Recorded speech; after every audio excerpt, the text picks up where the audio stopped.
Time. It's time. It's 6:30. You know what that means. Ah, I am rested up. I am ready to go. I don't know what that means. I really am rested. My eyes look red though, don't they? And three, two. Good morning, everybody, and welcome. Today is Wednesday. It's May 19th, 2021. My name is Jeremy, and this is my first cup of coffee.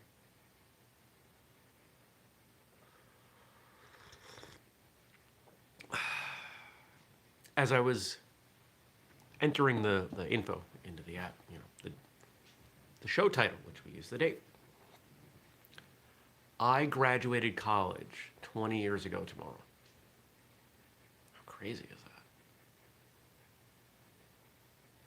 That's crazy to me. Man. It means I've been in Vermont 20 years.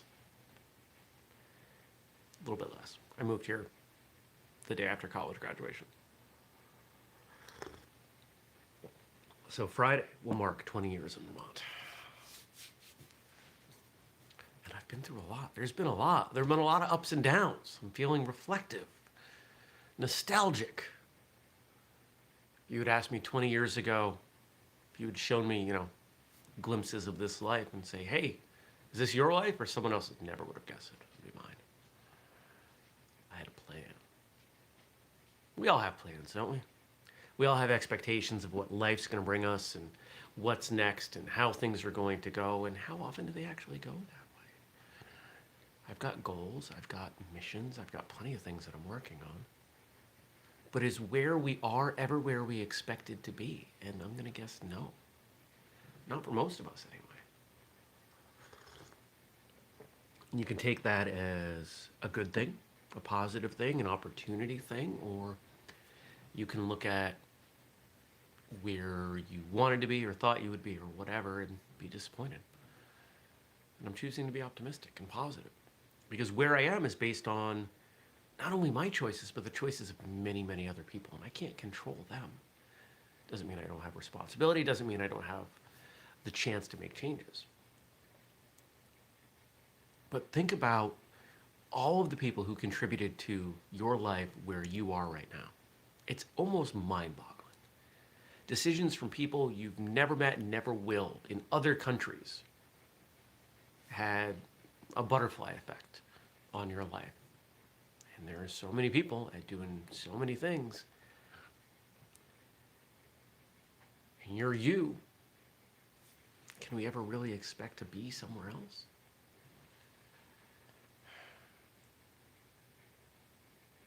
I'm feeling contemplative this morning. Yesterday was a good day. Had a couple great podcast interviews. Man, did those come out well. Really, really excited. I got to record intros and outros for them. But that gives us 5 and 6 weeks out. So we've got a nice buffer. My ideal buffer is like right around there, between 4 and 6 weeks. Because if we have a couple people no-show, which it doesn't happen often, but it seems to come in groups, that still gives us a couple weeks. And given that we're recording every other week, 4 to 6 in the can is where I want to be. Oh, cat. Cat is not eating enough. And it was stressing me, but I think I'm slowly accepting it.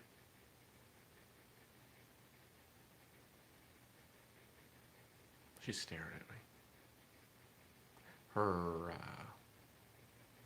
feel like her grasp of reality has diminished. But yesterday she was kind of funny. I was sitting here celebrating the end of my day, just playing some video games, and she wanted to get into her toys, which she never wants to play with her toys. Ended up, she was playing in catnip and went and laid in the sun and took a long nap. Just got all stoned up, and cats and catnip are hysterical. A lot of cats will play. When she was younger, she would sometimes, but most of the time she would just eat catnip and pass out. I think if there was the cat equivalent of, I don't know, pizza or something, she'd probably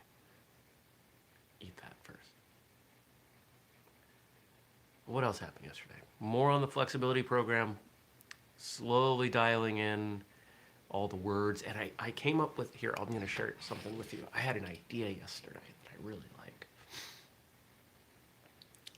As martial artists, most of us have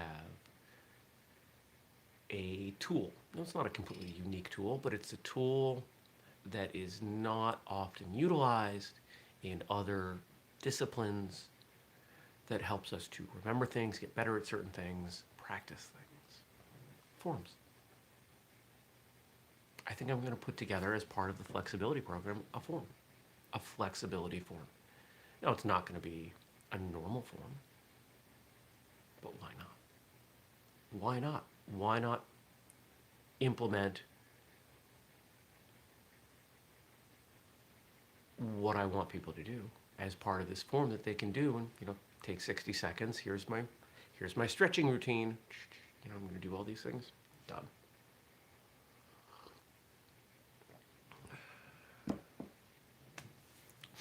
And it made me wonder, should we have one for the strength program? No, it doesn't really fit there. What about the speed program? It doesn't really fit there either, but the flexibility does.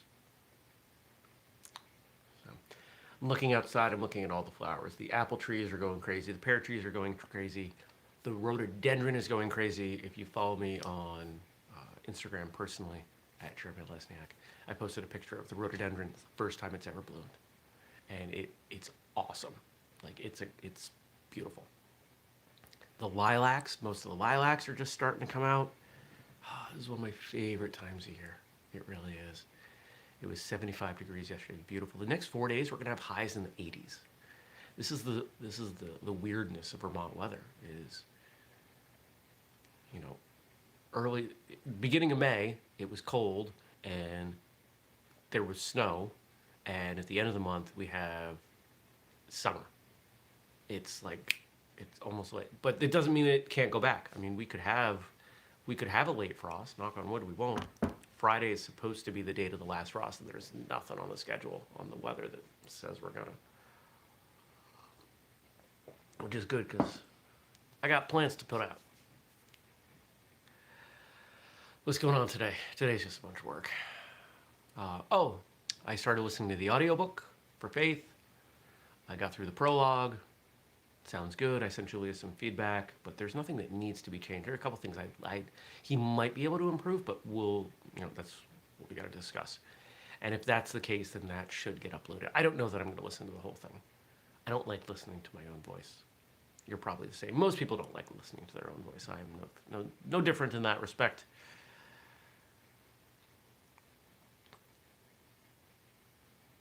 Yeah.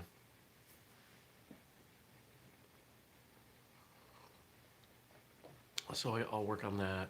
And then there's just a bunch of work for whistlekick for clients. Got to do the books. Nothing. Wednesday is the day that probably has the least excitement, but it's probably the most important day because if I get everything done today that needs to get done, then tomorrow's a pretty easy day, and Friday's even easier. Stacy says no. We were more likely to sweat it out on Friday, not freeze. Yeah, I think it's supposed to be like 86 on Friday, which for those of you outside of the Northeast, especially where we are in Vermont, 86 is, I mean, we get days in the 90s, but not often. 80, 86, 88, like that's usually our typical ceiling. I mean, not that we don't have outliers, but if you said, hey, we're going to have a week of 90, that would be crazy. Weeks of 80s, that's not crazy. That's usually where we are. So, and there's the cat meowing in the other room.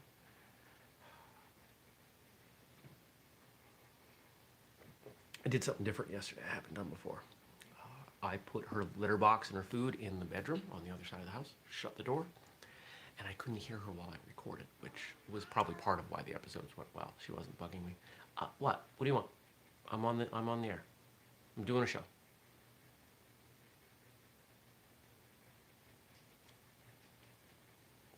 I don't think I'm traveling next month. I don't think I can do it. As little as she's eating, I don't expect it's going to be super long. And that makes me really sad. But I also don't want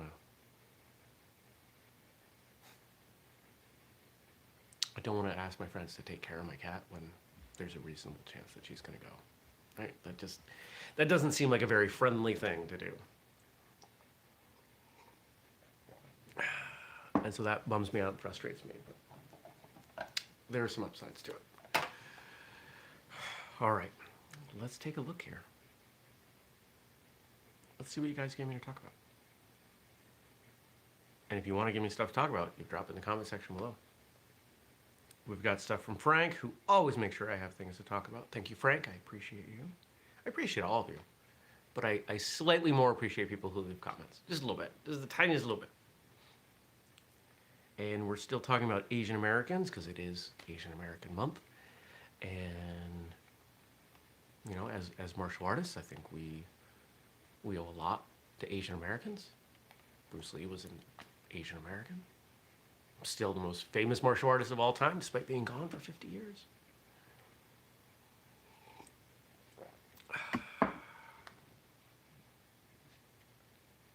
When we think of Asian Americans, we tend to think of people of East Asian descent. However, people from India and numerous other nations also fit this demographic. It's a great point. If you look at what Asia is, there's a map over there. Here, let's go take a look. Let's go on a field trip. You know I like my maps, right? So Asia.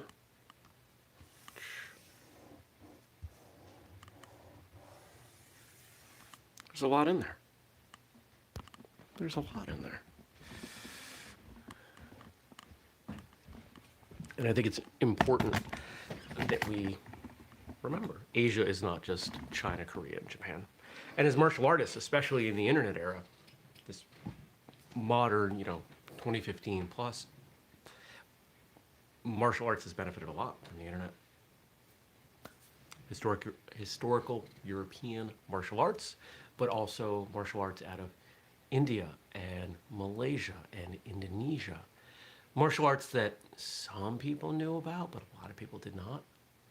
Lethwei. We've had, one, maybe two people on the show have done some Lethwei. There's martial art that a lot of people didn't know about long ago. So. More martial arts is better.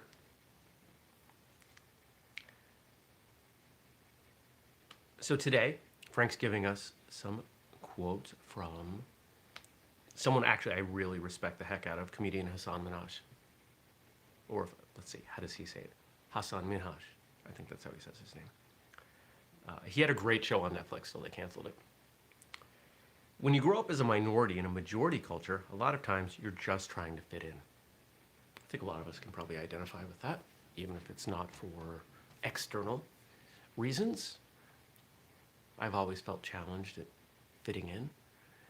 And that's part of why I love martial arts, because when you get out on the floor, when you're training, it's about the effort you put in. In some contexts, it's about the skill that you bring.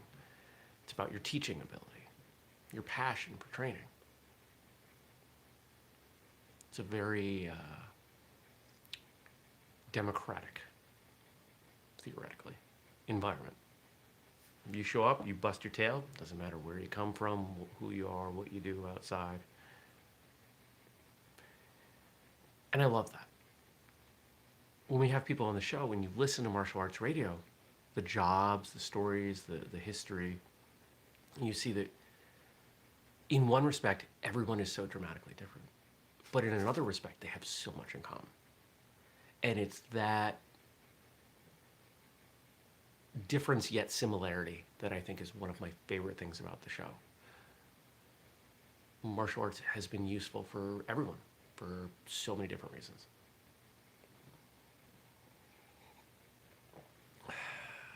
And within martial arts, you have lots of options. I was scrolling through some TikTok, and TikTok's algorithm has finally figured out that I like martial arts stuff. And there was a young man, probably early 20s, who was doing a little bit of work with a sword in like a tournament sort of style, flashy, flamboyant. And because I'm a glutton for punishment, I look at the comments, and There are a bunch of people, this isn't martial arts. That's not martial arts. That's not martial arts. Rah, rah, rah, rah. We have an episode coming out soon. But I'll underscore it. I've said it before. No one person has the right to tell you or anyone else what is or is not martial arts. I don't have the right to determine. You don't have the right to determine. We all have the opportunity to craft our own definition of what martial arts is and is not, and live and utilize that and embrace that and find our why and train what makes sense for us. There you go.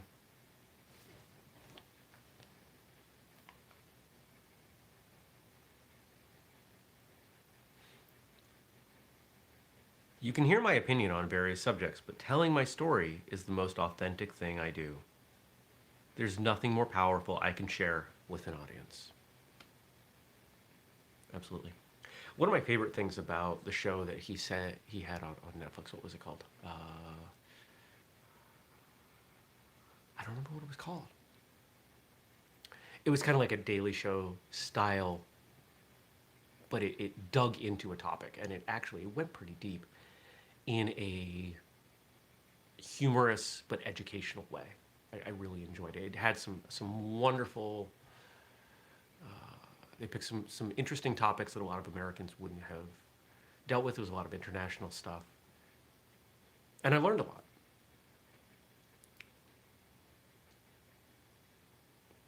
When you tell your story to someone, your story, and this is, I'm trying to say two things at once. Let me roll back. Your story is your story, and stories aren't always true. I'm busy. I'm on the air. You can come sit or you can wait. Stories don't have to be true to be meaningful or powerful. Think of all the stories we grew up with as kids. Most of them weren't true. Truth doesn't make a story better necessarily. And anything that is clouded by perspective, which if you're alive, you have perspective, is going to be at least a little bit discolored from the truth. There's objective truth, which many of us try to get to, and subjective truth, which if you're alive with senses, all truth is discolored by a little bit of subjectivity, at least, if not a lot. One of the bits of feedback that we've received on martial arts radio over the years, when we've had a more controversial character, and I'm not going to name names, but we've had a few people on that people get all bent out of shape.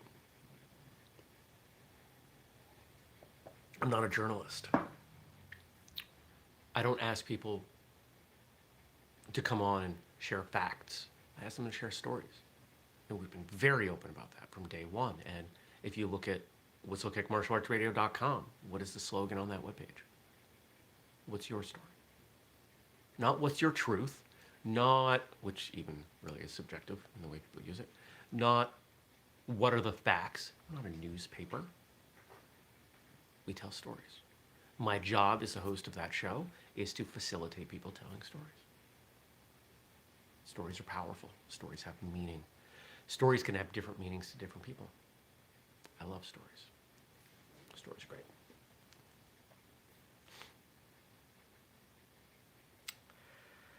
I was actually a really sort of nervous, shy kid. In high school, it was one of those things where I wasn't popular or a loser. I just don't think many people really knew who I was. And it's not uncommon for someone who is shy to put on a persona as a comedian, as a musician, as an actor. Probably less so, musician. I'm a shy person. Most people don't believe that. I am an introvert by nature. I am an extrovert by profession. I have to be. Where am I most comfortable? In a martial arts environment. Because I know those people. I know how they think. I know how they work. I am an immensely confident person when I put my belt on. I'm a whole different person.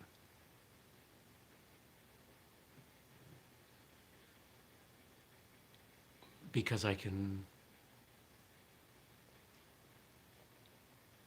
because when I put on a gi as a kid, I could be somebody else. I wasn't that nerdy kid Jeremy who was good at math or whatever else people thought of me. And I think that's beautiful. I love that about martial arts. Cecil says, the most asked question as a kid, could you tell me a story? Of course. Kids love stories. Stories are how we share information. You just typed, kids love stories. Yeah. If you are a teacher of anything, you know that if you incorporate the information you are trying to convey as a story, people are more likely to remember it. One of the things that I picked up from the Kempo school I've trained in, which actually I should reach out. I should reach out to Earl. I think it's time. I bet it's time to resume training. When that school does their forms, their kata, the verb they use is sing them. They say what they're doing. They say the movements. And I stepped into that. That was very bizarre for me because I've never seen that done. But what I noticed, for everyone else who, yeah, maybe they felt a little uncomfortable with it, it helped them learn. It helped them learn in doing it because it was using an additional part of their brain, and it helped everyone else listening to it because it used an additional part of their brain. It's telling a story. You're telling a story. If you want people to remember something, tell them a story. Think about school, whatever. Think about high school. Think about your favorite teacher. I bet you remember a story that they told, and I bet you remember that story with far more detail than facts and figures they ever gave you. Here's a perfect example. One of my favorite teachers in school was a man named Peter Hughes. Just had his birthday. He's 85, 6, something like that. Taught social studies, psychology, sociology. I think he might have had a history class in there. I really enjoyed him. Wonderful personality. Old school guy. The last teacher I knew of who would actually hit kids. But he did it. He didn't just come up. If you weren't paying attention, he would give you various martial arts schools have a name for this fist, and he would just come up back of your head and drop that on the back, and it hurt. And he'd only have to get 1 or 2 kids a year because they knew. And you know what? This was back at a time. I mean, this was in the 90s. This is back when, yeah, you weren't supposed to hit kids, but no kid was going to go back home to their parents because he did it judiciously. Okay. When he was a kid, he worked for LL Bean. And I don't just mean the store LL Bean. I mean he worked for the guy LL Bean because he's old, right? LL Bean was born in like 1917. So he worked for the original man, and he told us stories about LL Bean. Now I'm forgetting the stories that he told, but I'm remembering him telling us those stories, and I'm remembering him telling us that he worked there. There's a tiny little detail that had no bearing on my existence, other than I was proud to have known someone who helped work at as a kid, and I think even into his early 20s, helped launch a brand that Maine is known for. Stories carry power. If you want, as a martial artist, as a person, if you want people to remember things, tell a story. One of my best friends does a lot of sales work, and his favorite word is imagine. He'll start off a lot of what he says with imagine, because it creates a story. Imagine. And then just follow from there. One more. If you've got good stuff for me for tomorrow, for Thursday, we got another episode dropping tomorrow. Leave me something in the comments section and join us live, 6:30 a.m. U.S. Eastern Time here on YouTube. But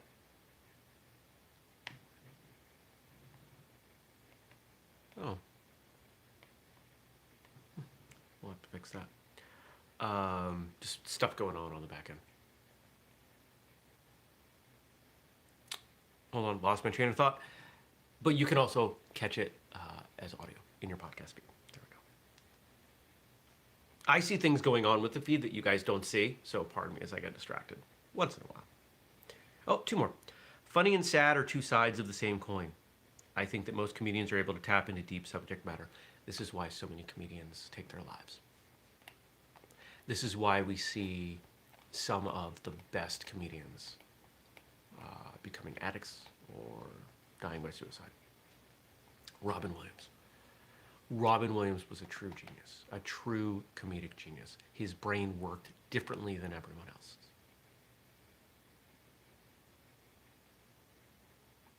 And he ran out of steam. What is art? I've shared that before. Art is that in which the artist leaves a bit of their soul for others. He ran out of soul. Burnt out.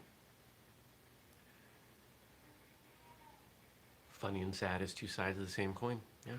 For a lot of comedians, being funny is a defense mechanism. Stacy says, I was gutted when Robin died. Yeah. It hurt. Hurt my favorite comedian. My absolute favorite comedian of all time. Sousa, you're fine. Come sit. Come say hi to the people. I missed one from Stacy. I've always considered myself a story catcher. I help people tell their stories, as do you. Oh, I like that. I like that a lot. That's like a story catcher. I like telling stories too. I don't know that I'm good at it, but I think, good morning, Nathan. I think I'm pretty good at helping people tell their stories. I think one of the things I've gotten good at, people compliment me on my interview skills, and all I really do is I listen for the bits that they're not saying. When someone gives you details, I don't know why that hand gesture. When they give you details, they can't say everything. So I listen for what's unsaid. And I've learned to trust my gut. Once in a while it doesn't work out, but usually it does. Here's a great one to end on. Being healthy is the crown that only the sick can see. A lot of times we take it for granted. And you could think of healthy and sick in a lot of different ways. I think we're on the verge of a revolution with health. I really hope so. I really hope so. What we're doing is not sustainable. You can't outsource your health. You gotta take care of it yourself. Movement, food, water, air, sleep, exercise, supplements. I think I have the order wrong. Surgery. There's a pyramid I built. Surgery is at the top. Surgery and medical interventions at the top. Supplements are below that.